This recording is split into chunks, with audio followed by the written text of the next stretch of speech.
मी आपल्याला काय सांगतोय, एक सहज म्हणून सांगतो, हा माझा अधिकार म्हणून नव्हे. एकदा बोलणं निघालं तेव्हा तात्या काय म्हणाले, माझ्या खालोखाल तुम्ही महाराजांचं ऐकलंय, बोलणं ऐकलं, आणि काय योग होता, मी जर नसलो ते कुठेच म्हणायचे. बर का, म्हणजे काय त्यांनी मूर्खाला पुढे केलं कोणाच ठेवू, त्यांनी पाहिलं पात्र बरं आहे आपलं बडबड करायला, असं असावं लोक.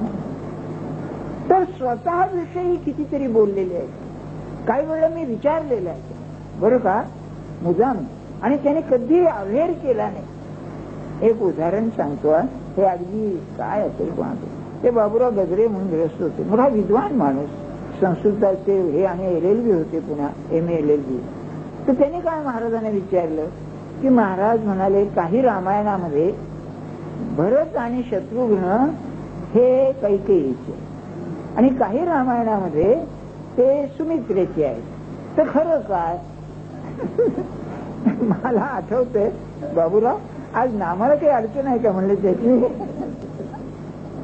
बरं का, अरे काय खरं नाही, त्या बिचाऱ्याने किती सुद्धा हेतून विचारलं, आणि मी महाराजांनी विचारलं, म्हणजे चिरंजीव आहेत, 7 चिरंजीव नाही का, अश्वत्थामा, बलिरासो, हनुमान. तर मी म्हणलं हनुमान हा चिरंजीव म्हणजे खरंच आहे का?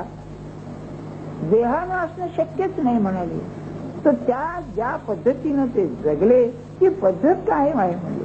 मग अश्वत्थामा कसा, तर म्हणले त्या सच्चे ब्राह्मणाचा भ्रष्ट मुलगा कसा असतो हे दाखवण्याकरता तिचं नाव आहे दुष्टबुद्धीचा. त्या द्रौपदीच्या मुलांना नाही का मारलं त्यांनी, 5 मुलांना, आणि तुम्हाला माहिती आहे ना, त्याला धरून आणला तेव्हा द्रौपदी म्हणजे सोडून द्या, सोडून द्या, कारण मी 5 मुलाचं दुःख काय ती जाणते, हा एकुलता एक आहे आपल्या आईला, ती कशाला दुःख द्यावं, काय बाई असेल बुवा, हिची विलक्षण असेल नाही का.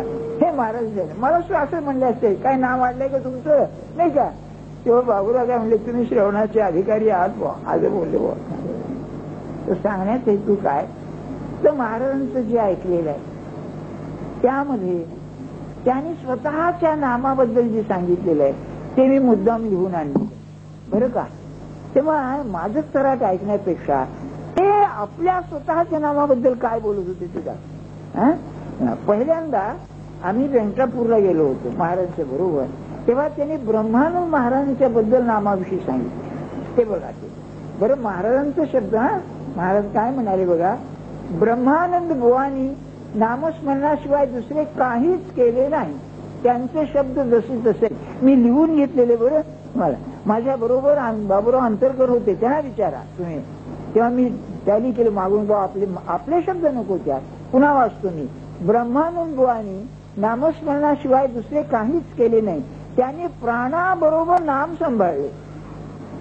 मी आणखी काय सांगू याच्यावर तुम्हाला, पण पुढचं वाक्य आणखी फार छान आहे. महाराज म्हणाले, तुम्हाला जितके देहाचे प्रेम आहे तितके त्यांचे नामावर होते. काय सुरेख सांगितलंय, म्हणजे तुम्ही नामावर प्रेम कसं करा, तुमचं देहावर जितकं प्रेम आहे तितकं नामावर प्रेम करा.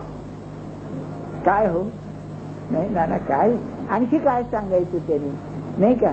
म्हणजे ज्या ब्रह्मानंद बुवानी एके ठिकाणी म्हटलेलं याच्यात नाही, त्याने नुसतं मी दिलेलं नाम केलं म्हणून एवढ्या थोर पदाला पोहोचले असं ते म्हणलेलं आहे त्याने. पण हे कसं आहे, तुमचं देहावर जितकं प्रेम आहे तितकं नामावर प्रेम करा. आता मी आपल्याला असं विचारतो, आपल्या काय आड येतं हे करायला, हे पाहिलं पाहिजे आपण की आपल्याला मान्य आहे आपण घेतो नाम, पण देहावर जितकं प्रेम आहे तितकं नामावर करा. म्हणजे काय करा नाही, तुम्ही कोणी सांगा, आता सांगा असं नाही. मग मला असं वाटतं त्याचा अर्थ असा आहे, आपण देहाशी तादात्म्य पावलेलो, क्षणभर सुद्धा देहाला विसरत नाही, असं नामाला विसरू नये हा म्हणण्याचा भावार्थ नाही का. दुसरं काय याचा अर्थ आहे, प्रेम म्हणजे एक जीव होणं. मी नामाशी देहाशी किती एक जीव झालेलो आहे. तुम्ही साधी गोष्ट बघा, आपण जर बसलेलो असलो आणि पायाला नुसती मुंगी चढली पायावर, काळी मुंगी, ती काय चावत नाही, लगेच एकदम जाणीव होते की नाही, पायाची जाणीव मेंदूत जाते की नाही. म्हणजे शरीरावर सगळी जाणीव कशी पसरलेली आहे. असं नामाचं स्मरण पाहिजे. म्हणजे कोणत्याही अवस्थेमध्ये नाम विसरता कामाचं नाही. आता प्रश्न असा आहे, व्यवहारात करता येईल का? मी जाऊ दे, ते बाकीचं जाऊ द्या. ज्या वेळेला काही काम नसतं त्यावेळेला काय हरकत आहे करायला? नाही, त्यांचं एक वाक्य आहे की आयुष्यात काही दिवस तरी अशी घालवले पाहिजेत की देवा करता आता मी जगतोय असे घालवले पाहिजे. म्हातारपणी तर करायलाच पाहिजे, पण इतर वेळेला आता मी नाही. आणखी एका ठिकाणी म्हटलंय की बा मला आता नाम घ्यायचं, मला वेळ नाही तुमच्याशी बोलायला. मुद्दाम वेडेवाकडेपणा करू नये. नाहीतर हो, याचं विकृत स्वरूप आहे. हो, काय भेटायला आल्यानंतर टाळण्याकरता मला नाही वेळ आता म्हणजे नाव पण बिड्यात मुकीत बसलं का? असं नाही, खरं वाटलं पाहिजे. आता हा नामाच्या वेळेला आला नाही बुवा, हे नाही बरोबर नाही. आता स्वतःविषयी हे ब्रह्मानंद महाराजांच्या विषयी बोलू. आता सोसाय जेथे नाम आहे त्याच्या आसपास मी घोटाळत राहतो. काय हो, गुरुने असं सांगायचं आपल्याला, काय सांगू तुम्हाला?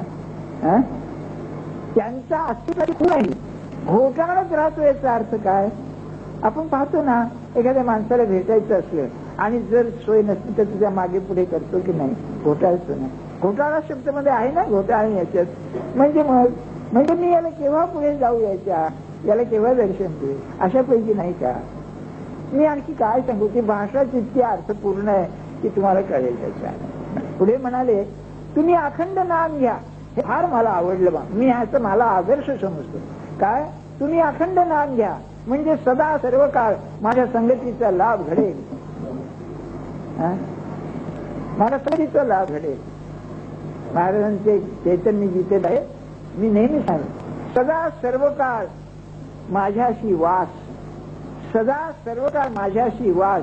हा झाला वाद, हा झाला त्याला नलगे जावे कोठे, घर बसल्या राम भेटे. म्हणजे मी राम आहे हे सांगणं नाही का? असं नाही की त्यांचं माझा सहवास म्हणजे राम, मी राम नाही का? काय आहे बोला? सदा सर्व काळ माझ्याशी वास, हाच धरावा हव्यास, त्याशी नलगे जावे कोठे, घर बसल्या राम भेटे. काय म्हणून म्हणाले, तुम्ही अखंड नाम घ्या म्हणजे सदा सर्व काळ माझ्या संगतीचा लाभ घडेल. आणि महाराजांच्या संगतीचा नुसता बाहेरचा लाभ आम्हाला घडला तर धन्य वाटतं. अरे माझ्या बरोबर 24 राहिलं तर काय होईल? माझा हक्काचं 24 तास माझ्या बरोबर काय नाही? जीवन धन्य म्हणजे आणखी काय होईल मला सांगा बरं. पुढे म्हणाले, मी भगवंताचे नाव अखंड घेतो, हाच व्यवसाय करीत असतो. वा आहे, तुम्हाला गमत सांगतो, महाराजांनी इन्कम टॅक्सचा फॉर्म भरला ना, त्या व्यवसाय आहे अखंड नाम घेणे. हा दिल्लीच्यात लिहिलेलं आहे महाराजांनी. विनोदही आहे आणि खरंही आहे. खरं किती आहे मला सांगा? काय हो, आपण किती क्षुद्र मुलं आहोत. आपण त्यांना लायक आहोत का? आपला बाप असं सांगतोय, अरे मी काय आणखी कधी काय असेल नाही. म्हणजे त्यांनी काय ठिकाणी म्हटलंय, मुख्य धंदा एक असतो आणि त्याला जोडधंदा असतो. तसं परमार्थ नाम घेणं हा मुख्य धंदा, प्रपंच हा जोडधंदा पाहिजे. आमचं उलट झालं हो, प्रपंच नाम घेणं तोही धंदा नाही, जोडधंदा नाहीये, निश्चित नाही. डॉक्टर, मग तुम्ही हे झेरॉक्स करून द्या बा आम्हाला बरं का. पुढे म्हणतात, भगवंताचे नाम अखंड घेतल्याने ज्ञानचक्षु प्राप्त होतात, हा माझा अनुभव आहे. वा, काय सांगायचं त्याने? ते ज्ञानचक्षु म्हणजे मी सांगितलं ना की मनुष्य आला की त्याचा आवाज येतो, हा एक प्रकारच आहे ज्ञानचक्षुचा. म्हणून एक बाई होत्या देहात असताना, आज महाराजांनी पुष्कळ ज्ञान घेतलंय, मला सांगावं लागत नाही म्हणाले. हो, त्यांना कळतच असलं पाहिजे नाही का? एकदा काय झालं, मला म्हणाले, मनुष्य माझ्याकडे आला की त्याच्या मनात काय मला कळतं, पण म्हणले व्यवहाराला बरं नाही म्हणून मी प्रगट करीत नाही. एकदा म्हणाले, तुमच्या, मी म्हणलं महाराज आमच्या मनात काय कळतं का आपल्याला?